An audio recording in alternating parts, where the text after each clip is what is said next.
This is one of over 500 assisted PNF stretching demonstrations that can be found as part of my 80 Days to Your Dream Body course, which is available to my channel members. If you'd like to see all of them, then consider becoming a member. But for right now, let's get our stretch on.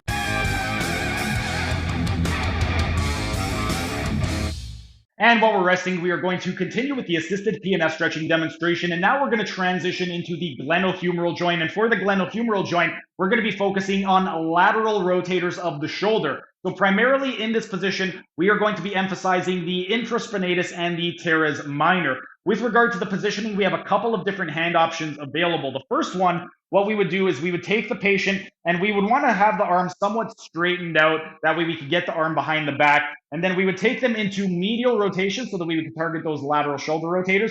And we could just place the hand just behind the back. From this position, we have a couple of different options. We could stabilize at the acromion and then have one hand at the distal humerus. That way we could take them into medial rotation this way. And this would be preferable. Another option, you can have one hand at the distal humerus and one hand at the distal radius and ulna. The problem with this positioning is if you are going to be using this position, they're going to be very unstable because there's nothing supporting them over here. So they're going to be much more likely to guard, which is going to make the stretch a lot more ineffective if they're guarding. If you are going to be doing it this way, you can always place your butt up against their back. But again, that's not going to be the most ergonomic. For me personally, whenever I'm working on the lateral shoulder rotators, the way that I would perform this stretch is I would have the greater trochanter on my femur up against the patient's back, and then I would go elbow to elbow with the patient. I would lock my hand onto my bicep, go at the distal radius and ulna, and then from here, at 0 degrees of coronal abduction, what I would do is lean forward to traction and create space, and then I would turn my body out to get that medial shoulder rotation to target those lateral shoulder rotators. And then I would instruct the patient to inhale and bring your hand toward your butt. They're going to inhale, go into lateral shoulder rotation. And then as they exhale and relax, I'm going to traction to create some more space and take them deep into medial shoulder rotation. This is going to be great if you have a rather large or strong patient. So if I'm treating somebody like an NFL player or a strength-based athlete, I'm going to want to use more the elbow-to-elbow method. That way I could get deeper into the stretch and I'm not going to have to use any muscle whatsoever. I could just use my body leverage. But with regard to this particular stretch, once again, the main emphasis is going to be on that infraspinatus and the teres minor.